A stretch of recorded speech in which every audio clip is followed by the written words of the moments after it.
হঠাৎ করেই লোকালয়ের পাশেই দেখা মিলল বিশাল এক অজগরের। প্রথমে দূর থেকে দেখে অনেকেই বুঝতেই পারেননি সেটি কি। কাছে যেতেই ছড়িয়ে পড়ে আতঙ্ক। তবে শেষ পর্যন্ত কয়েকজন সচেতন মানুষের উদ্যোগেই রক্ষা পায় বিরল এই বন্যপ্রাণী।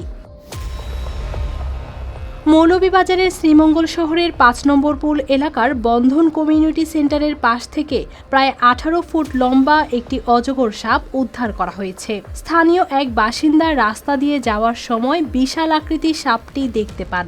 মুহূর্তে খবরটি চারদিকে ছড়িয়ে পড়লে উৎসুক মানুষের ভিড় জমে ঘটনাস্থলে।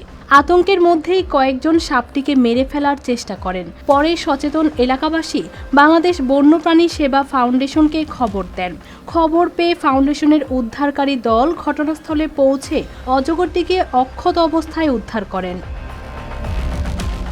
উদ্ধারকারীরা জানান সাপটির দৈর্ঘ্য প্রায় ১৮ ফুট ও ওজন আনুমানিক ৩৫ থেকে ৪০ কেজি। পরে অজগরটিকে নিরাপদে শ্রীমঙ্গল বন বিভাগের রেঞ্জ কার্যালয়ে হস্তান্তর করা হয়। News desk RTV।